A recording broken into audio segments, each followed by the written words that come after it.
The Galactic Council chamber erupted into chaos the moment Ambassador Scotty displayed the holographic schematics. 17 different species began shouting simultaneously, their translators creating a cacophony that threatened to overwhelm the acoustic dampeners. Impossible. High Magistrate Vexton slammed 3 of his 4 appendages against his console. Your species has been spacefaring for barely 2 centuries. You cannot possibly have constructed a stellar compression engine. Scotty stood calmly. At the center of the amphitheater, her brown hair pulled back in a practical bun, arms crossed over her Earth Navy uniform. She'd expected this reaction.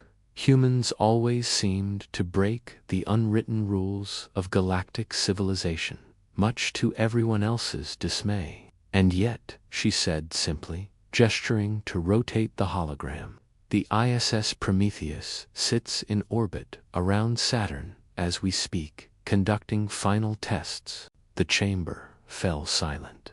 Then the shouting resumed with renewed vigor. Calzin watched from the observation gallery above, a slight smirk playing across his face. As the lead engineer on the Prometheus project, he'd spent the last 5 years listening. 2 experts from across the galaxy explain why human ambitions were impossible, impractical, or insane. Usually all 3, the Xinthian representative, a crystalline being that sparkled under the chamber lights, spoke with barely contained horror. Do you understand what you've done? Stellar compression technology is Tier 7. Your species is classified as Tier 3, possibly 4, on a generous assessment. There are regulations, protocols. We're aware of the regulations, Scotty interrupted smoothly. We reviewed them thoroughly. There's nothing prohibiting a Tier 3 civilization from developing Tier 7 technology. Only recommendations suggesting we shouldn't. Recommendations exist for a reason. This from the Catherian envoy, whose scales had flushed an alarmed purple. The mathematical complexity alone requires neural architecture your species doesn't possess. The computational power needed exceeds what your species can produce. Yes, Scotty agreed. But humans have always had a peculiar talent for finding unconventional solutions. Calzin descended from the gallery, his boots echoing in the suddenly quiet chamber. The gathered representatives turned to watch him approach. He was tall, his hair prematurely gray, despite being only 32. Stress lines etched around his eyes from years of solving impossible problems. Let me explain how we did it, he said, joining Scotty at the center. Because I'm tired of everyone assuming we cheated or stole the technology. He gestured, and the hologram shifted to show complex neural networks. You're right that biological brains can't handle the calculations. Your solution was to develop advanced AI over millions of years of evolution and technological progress. Our solution. He grinned. We asked ourselves, what if we didn't use computers at all? The Xinthian representative leaned forward. Then, how quantum entanglement paired with organic computing substrates grown from modified fungal networks, Calzin explained, warming to his subject.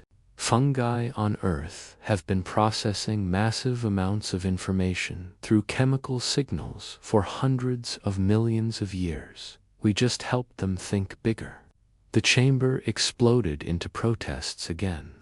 This was apparently even more shocking than the stellar compression engine itself. You're using biological computing for starship operations. High Magistrate Vexthon Eskin had turned an unhealthy shade of green. That's barbaric. It's efficient, Scotty corrected, and it's not sentient, before you ask. It's more like a very sophisticated organic calculator. No consciousness, no suffering, just processing power that happens to grow in vats instead of being manufactured in clean rooms. A new voice cut through the chaos. Ambassador Thalix of the Chromoth hegemony, one of the oldest and most powerful civilizations in the galaxy, had remained silent until now. When he spoke, everyone listened. "Show us the engine specifications," he commanded. Calzin obliged, expanding the hologram to display the Prometheus's core systems. The stellar compression engine was a marvel of engineering, a device that could theoretically compress the fusion reaction of a star into a space no larger than a storage container, generating enough power to fold space itself. "The compression ratios are beyond Tier 7, Pelix observed, his compound eyes reflecting the hologram's light. "This is approaching Tier 9 capabilities. How did you achieve this?" "We had a problem," Calzin explained. "Every simulation said the containment field would fail within microseconds of activation. The energy cascades were too unpredictable, so we stopped trying to predict them. Explain. Instead of fighting the chaos, we embraced it. The containment field adapts in realtum, using the fungal computing substrate to process quantum probability clouds faster than the cascades can form. We're essentially surfing the edge of physics rather than trying to constrain it." The silence that followed was profound. Finally, Scotty spoke. "Humanity has spent its entire history adapting to environments that should have killed us. We crossed oceans in wooden boats, split the atom before we understood quantum mechanics, and reached space with computers less powerful than your average translator device. We don't advance like you do, methodically, carefully, following established paths. We improvise, we experiment, we fail spectacularly, learn from it, and try again. That's why this terrifies you," Calzin added softly. "Not because we built something advanced, but because we built it wrong. We skipped steps, we ignored the proper progression, and it worked anyway." High Magistrate Vexton slumped in his seat. "What happens when you activate this engine at full capacity?" "We open a stable wormhole large enough to transit a vessel 3 kilometers long," Scotty said. "Travel time to anywhere in the galaxy, approximately 6 hours." The implications rippled through the chamber. The Galactic Council had maintained order for 50,000 years, partly because space was big and travel was slow. Even with their advanced technology, crossing the galaxy took months. Humans had just reduced that to less than a standard work shift. "You've changed everything," Felix said quietly. "Whether you intended to or not." Scotty and Calzin exchanged glances. They'd known this moment would come, had prepared for it during the long journey to the Council homeworld. "Yes," Scotty agreed. "We have. The question now is whether the galaxy will adapt to this change, or try to suppress it.